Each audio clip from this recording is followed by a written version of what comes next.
Hello, everybody. Buddy Web, Midland, Texas. Here's a little bit more information about the Hailey Dunn story. And one thing I want to mention here, because I got some real rude comments, that I blocked a few people, almost threatening, and millions of people have talked about this. This is a famous missing murdered case, and all I've done is document what other people have said. Singling a person out is real suspicious when you're trying to solve the murder of a child, and all I've done is say what other people, and I've got proof. I've got the print screens and I've got the recordings, and it's a lot of people saying the same thing. So I just want to say that, and I want to go ahead and start with this story.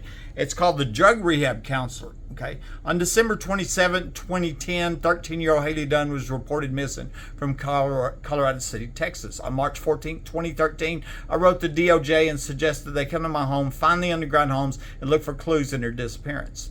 On March 16, 2013, the remains of Hailey were found in Scurry County 2 days after I suggested they come here. She'd been gone for 2 years. Okay, I now document 10 people saying that Hailey was killed in Odessa, with who, where, and how. This is the story of one of those people. Okay, I created a video called Midland, Texas, Tunnels of Crime Part 3, and in it I mentioned Hailey Dunn. In 2016, a drug rehab counselor named Kristi Otts wrote on my YouTube channel and told me that she got the confession to the Hailey's murder in June 2015. I'm going to show you that, okay? Kristi then contacted me on Facebook under her alias name, Allison Mack. She said in part, the guy said she was traded by her mother for a drug balance of $135 worth of meth. While she was in the care of the dealer, she flipped out and they shot her up with something. She overdosed and died. The guy who confessed to me said he took her back to her mother and they stuffed her in a box. He described the way they had to bend her and break her to fit. Then they buried her on a ranch outside of Odessa. I'm going to show you that. That's not buddy, he said, she said. It's not hearsay. I'm going to show you where she wrote that to me. Kristi then sent me some emails. One of them had a picture of her resignation letter to Turning Point in Odessa. She told me that Hailey's name was not in the emails, but she's the child she was referring to, and that BB is Bret Bushman. Bret is who she said confessed to her. Okay. It's unknown if Bret Bushman is related to the super wealthy Bushman family in Odessa, Texas, who used to own CBS 7, A1 mobile homes, and I think they own the mall too. John Bushman is over the ICA Group. Okay, I saw John Bushman on TV yesterday as the ICA gave $100,000 to Odessa for the fires. It's real nice. I wish he'd help try to get these people in attic crimes in them underground homes, exposed and all these killers stopped. In the email that Kristi sent her supervisors, Juliet Elliott, Janie Tippett, and Ramona Thomas, she said, since he did have a hand stuffing a child's body inside of a safe, he inflicted harm on a child and technically should be reported. She took a picture of that and sent it to me.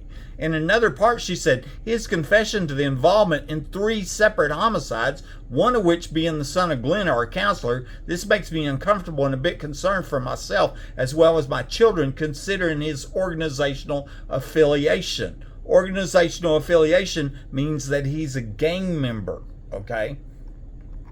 Kristi's co-worker, Julie Brendel, confirmed what Kristi told me. We wondered if Kristi had been threatened, okay? Billy Jack Rowe told me that he had been to Jackie Thompson's ranch, and I wondered if this was the ranch that Kristi spoke about. Tisha Brumley, or that Bret Bushman, Kristi said Bret talked about. Tisha Brumley told me that her niece had seen Hailey at Jackie Thompson's house before she died.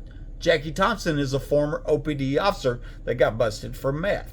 I noticed that Kristi's story sounded just like what Sonia Renee Callahan had said in her letter that was reported by News West 9, and this is when I created my first Hailey Dunn video called Hailey Dunn Murder Confession. I put that in my last video on TikTok. Kristi shared this video on her Facebook and bragged about being the second lady. I appreciate her for speaking up, knowing that they would ruin her life for it. In 2023, Kristi wrote on my YouTube channel telling everybody that she's Allison Mack and telling what she knew about the murder of this little girl that cost her everything. I explained that anytime anybody comes to me and says, hey, I have information on the murder of a child, but I don't want you to say nothing, well, that's not going to happen.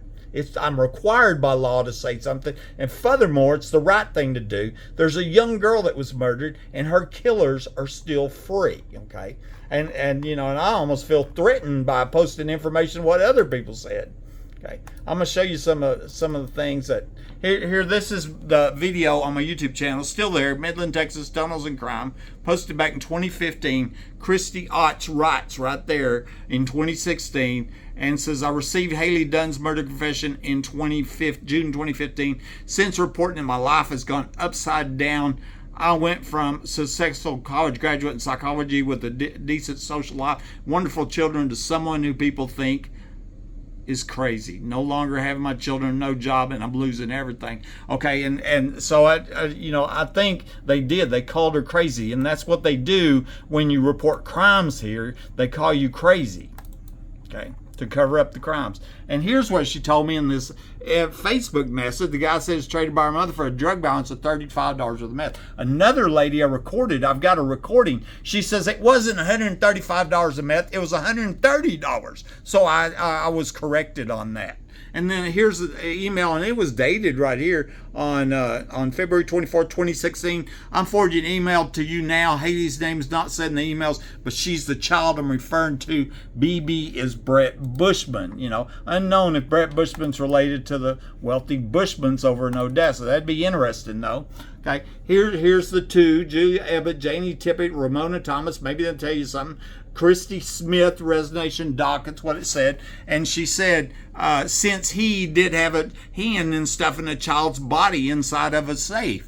Okay, well, I mean, that's pretty big, I thought. And then his confession in the involvement in 3 separate homicides, one of being the son of Glenn, our counselor. This makes me uncomfortable and a bit concerned for myself as well as my children, considering his organizational affiliation. He's a gang member, okay? And so, I wonder if Coker was one of the murders. That's a murder some people in Odessa might know about. And then the third one, I'm not sure who that would be. Okay, let's go here. Julia Brendel. I can tell you Kristi wasn't lying. She worked with Kristi up there, And I said, thank you, Julia. I thought you worked with her. It said she blocked me to my continued affiliation with said space.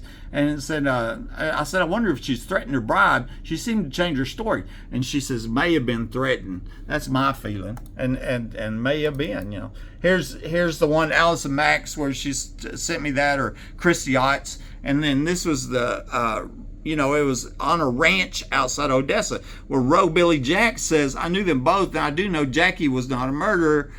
He's been on his ranch numerous times. Well, that's interesting. The reason I brought that up was because, not there. Let me show you here. Hold on. Because of this right here, Tisha Ann Wilkinson Brumley. She said, but my niece a few years back ran with the Aryan Nation. She's seen Hailey Dunn 2 times. One was at Jackie Thompson's, one at a connection. She called me, asked me what she should do. I told her, give me the information, I'll call the cops. She was scared, took her a few days to tell me. When she did, 30 minutes after she told me, she called crying, saying she went back to the connection's house and Hailey was dead. They hid her out in the septic tank for 2 days, then dumped her in Big Springs. And so it wasn't Buddy that said Aryan Nation. It was Tisha Ann Wilkinson Brumley. She wasn't the only one. It was multiple people I've documented. And this is the murder of a child. We're just, millions of people are trying to get the murder of this child solved. It's famous. Okay, here's Kristi right here. Allison Mack. So I'm the second lady in this video. I want people to know that this guy isn't crazy. If you could share it, I appreciate it. And that was my first Hailey Dunn, video, Hailey Dunn murder confession. And then it changed that Kristi's, same attitude changed. And here in 2023, which was several years later, she wrote, I'm Allison Mackey talks about. And she explains all that, and she says, I wish Buddy would leave me out of this. Being a part of this has cost me everything I've ever loved and treasured in my life, plus over $1 million in lawyer fees trying to keep my family together. This has utterly ruined me. But Buddy didn't ruin your life. I'm sorry they ruined your life, Kristi, but I didn't ruin your life. There's a little girl murdered. You had information on it. You come to me, and I shared it, and I'm still sharing it. And we're just trying to get this can be solved. I seriously, I believe, 100% believe that Hailey was killed in Odessa, and I believe it could be solved. Buddy Webb, Midland, Texas.